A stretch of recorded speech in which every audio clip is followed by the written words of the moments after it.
السلام علیکم ورحمۃ اللہ وبرکاتہ۔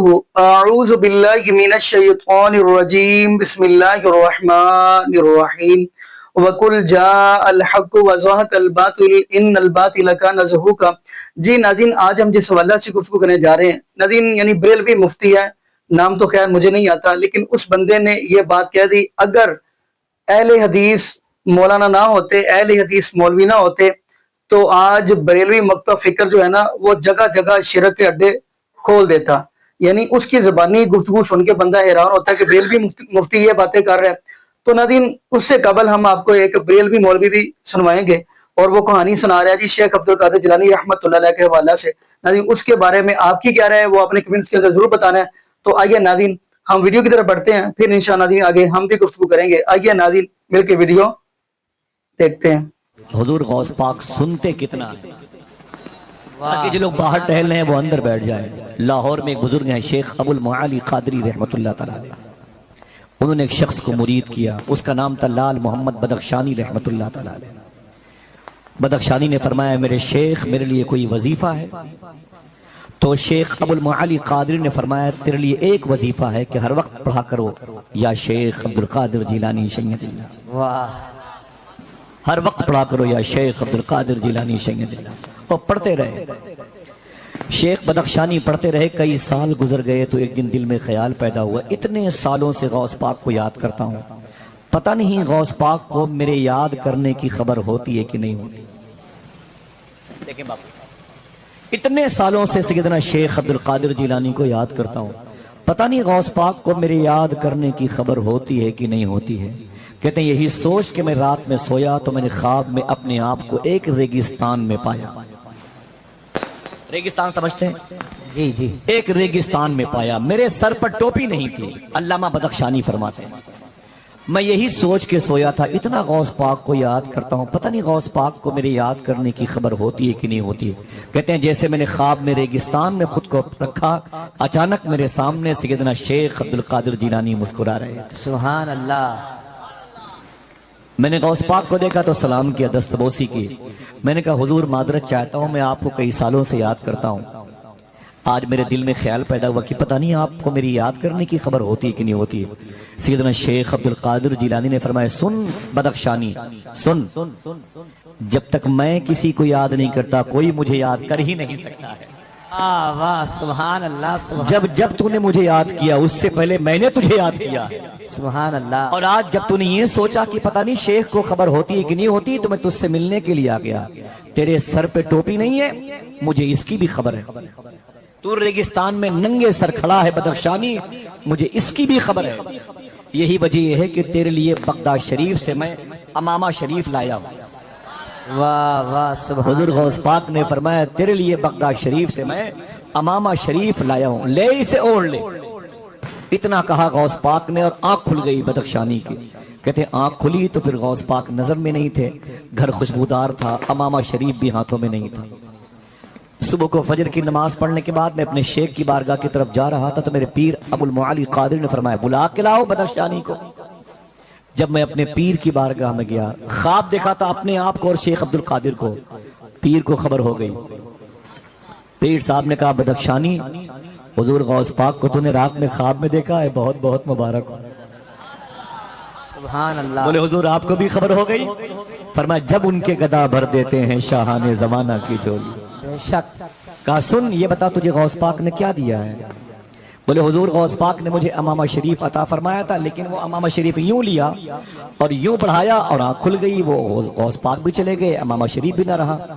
تو بدخشانی کے پیر ابو المعالی قادری فرماتے ہیں میں نے اپنی آستین سے امامہ شریف نکالا، فرمایا جو امامہ شریف تجھے غوث پاک دے رہے تھے اور تو نہیں لے پایا وہ مجھے دے کے گئے ہیں کہ بدخشانی کو دے دے۔ سبحان اللہ۔ یہ سیدنا شیخ عبدالقادر جیلانی کی شان مبارکہ ہے، الحمدللہ رب العالمین۔ اللہ کہتا ہے وَكُونُوا مَعَ الصَّادِقِينَ، سچوں کے ساتھ ہو جاؤ۔ ایک بات کا مجھے اشارہ ہے، اس بات کو سن لیں انشاءاللہ۔ تھوڑی سی بات، آپ اگر تفریح کی نیت سے آئے ہوں گے تو ایسا ہو نہیں سکتا، کھیل کود چاہتے ہیں تبھی بھی آپ اس کیمپس سے باہر ہوتے۔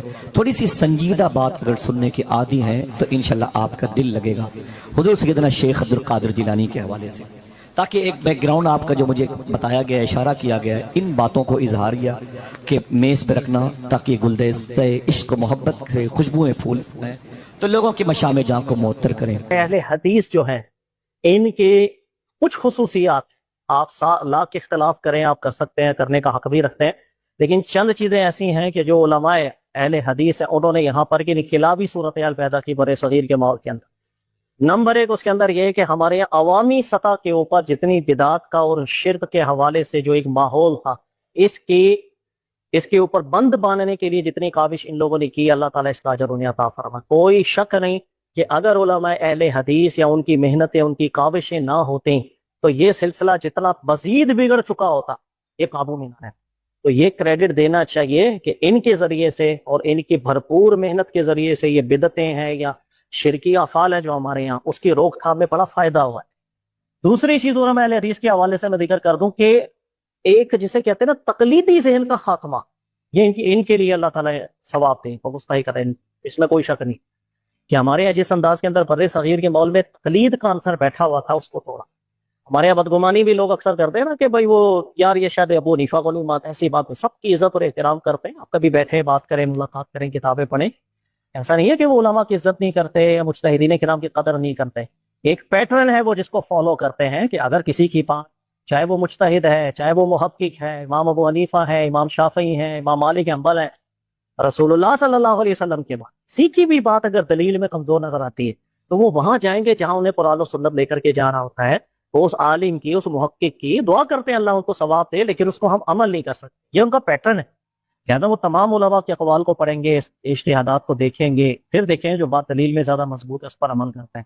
تو یہ ایسا نہیں، آپ بیٹھے ہیں علماء کی صحبت لیں، آپ کو پتہ چلے گا، ایسا نہیں کہ وہ مجتہدین کرام سے متعلق کوئی بغض رکھ کے دلوں میں بیٹھے ہوئے، ایسی بات بالکل نہیں ہے۔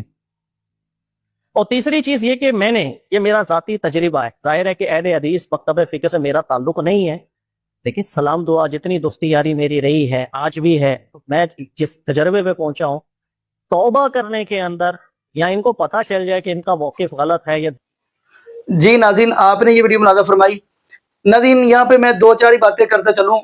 نبی پاک صلی اللہ علیہ وآلہ وسلم نے ہمیں دو چیزیں ہمارے پاس چھوڑ کر گئے ہیں، جیسا کہ وہ مسند احمد کی حدیث ہے، حضرت مقدام رضی اللہ تعالیٰ فرماتے ہیں، حضرت مقدام فرماتے ہیں عن المقدام رضی اللہ تعالیٰ عنہ قال قال رسول اللہ صلی اللہ علیہ وسلم ترکت فیکم امرین لن تضلوا ما تمسکتم بہما کتاب اللہ و سنت رسول۔ حضرت مقدام رضی اللہ تعالیٰ فرماتے ہیں کہ محبوب علیہ السلام نے فرمایا میں آپ کے پاس دو چیزیں چھوڑ کر جا رہا ہوں، نمبر ایک رب العالمین کا قرآن، دوسرا محبوب علیہ السلام کا فرمان یعنی محبوب علیہ السلام کی سنت۔ فرمایا جب تک آپ ان دونوں کو مضبوطی سے تھامے رکھو گے آپ ہرگز گمراہ نہیں ہو سکتے۔ محبوب علیہ السلام نے ہمارے پاس رب العالمین کا قرآن چھوڑا ہے اور محبوب علیہ السلام نے اپنی سنت چھوڑی ہے۔ پھر ناظرین کیا ضرورت ہے تیسرے چوتھے پانچویں چھٹے کی طرف دیکھنے کی، کیا ضرورت ہے؟ یہاں پہ ناظرین یہ بھی بات میرے ذہن میں آ گئی، جتنے بھی امام ہیں وقت کے آپ لگا لے، امام احمد بن حنبل رحمۃ اللہ لگا لے، امام شافعی رحمۃ اللہ لگا لے، امام ابو حنیفہ رحمۃ اللہ لگا لے، امام مالک رحمۃ اللہ لگا لے، سب نے یہ بات کہی ہے کہ جہاں پہ رب العالمین کا قرآن آ جائے، محبوب علیہ السلام کا فرمان آ جائے، تو تمام اماموں نے یہ بات کہی ہے ہماری بات کو دیوار کے ساتھ مار دے، آپ رب العالمین کا قرآن لے لیں، محبوب علیہ السلام کا فرمان لے لیں۔ تو ناظرین اگلی بات ہم کرتے چلیں، بلکہ یہ بھی بات ذہن میں آ گئی، جب ہمارے پاس رب العالمین کا قرآن آ گیا، محبوب علیہ السلام کا فرمان آ گیا، تو فوراً ہمیں کہنا چاہیے انما کان قول المؤمنین اذا دعوا الی اللہ ورسولہ لیحکم بینہم ان یقولوا سمعنا واطعنا واولئک هم المفلحون۔ جیسا کہ محبوب علیہ السلام کے صحابہ کے سامنے جب رب العالمین کا قرآن آتا، محبوب علیہ السلام کا فرمان آتا، تو فوراً کہتے ہم نے سن بھی لیا اور ہم نے مان بھی لیا۔ جیسا کہ ناظرین آپ کو وہ حدیث بھی پتہ ہوگا، علم ہوگا حدیث کا، صحیح بخاری کی حدیث ہے، اور غالباً سورہ احزاب کی آخری آیات بھی ہے، یا ایھا النبی قل لازواجک ان کنتن تردن الحیات الدنیا وزینتہا فتعالین۔ اس طرح کے ساتھ امام بخاری رحمۃ اللہ اپنی صحیح بخاری کے اندر یہ حدیث لے کر آئے ہیں کہ محبوب علیہ السلام ایک مرتبہ گھر آئے تو تمام ازواج مطہرات تشریف فرمائے، تو محبوب علیہ السلام فرمانے لگے خیریت ہے، آپ تشریف فرمائے اور بیٹھی ہوئی ہیں۔ تو محبوب علیہ السلام کی بیوی کہنے لگی اللہ کے محبوب علیہ السلام جی جیسے کیسر و کسرا کی عورتیں زیور وغیرہ پہنتی ہیں ہمارا بھی دل کرتا ہے۔ تو اس وقت اللہ رب العالمین نے یہ آیت نازل فرمائی تھی۔ خیر ہم حدیث کی طرف بڑھتے ہیں۔ محبوب علیہ السلام فرمانے لگے کہ میں 1 مہینہ گھر نہیں آؤں گا۔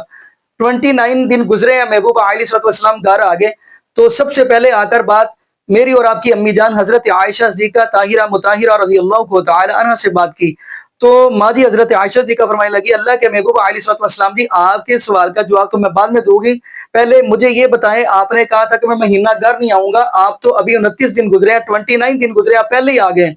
تو محبوب علیہ الصلوۃ والسلام مسکرا کر فرمانے لگے کہ کبھی کبھار مہینہ 29 کا بھی ہو جاتا ہے۔ خیر ناظرین اب ہم آگے بڑھتے ہیں۔ محبوب علیہ الصلوۃ والسلام فرماتے ہیں اپنی بیوی حضرت عائشہ صدیقہ رضی اللہ تعالی عنہ سے کہ جائیں اپنے گھر جا کے اپنے باپ ابو بکر صدیق رضی اللہ تعالی سے مشورہ کر کے آئے، تو وہاں پہ امی جان ماں جی عائشہ صدیقہ رضی اللہ تعالی عنہ نے بڑی کمال کی بات کہی، یہی مین نقطہ ہے، یہی ایک پوائنٹ ہے۔ ہماری حضرت عائشہ صدیقہ رضی اللہ تعالی عنہ فرمانے لگی اللہ کے محبوب علیہ الصلوۃ والسلام جی میں رب العالمین کا قرآن چھوڑ کر، محبوب علیہ الصلوۃ والسلام کا فرمان چھوڑ کر اگر میں اپنے ابو کے دروازے پر جاتی ہوں، اپنے باپ حضرت ابو بکر صدیق رضی اللہ تعالی کے دروازے پر جاتی ہوں، کیا میرا ایمان باقی رہ جائے گا؟ تو ناظرین جب ہمارے پاس بھی رب العالمین کا قرآن ہے، محبوب علیہ الصلوۃ والسلام کا فرمان ہے، پھر ہم تیسرے چوتھے پانچویں کی طرف جائیں تو فیصلہ کریں کہ ہمارا ایمان باقی رہ جائے گا۔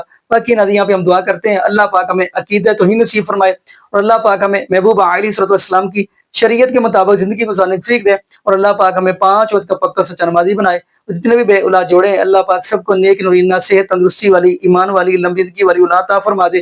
جزاکم اللہ خیرہ، احسن الجزاء، السلام علیکم ورحمۃ اللہ وبرکاتہ۔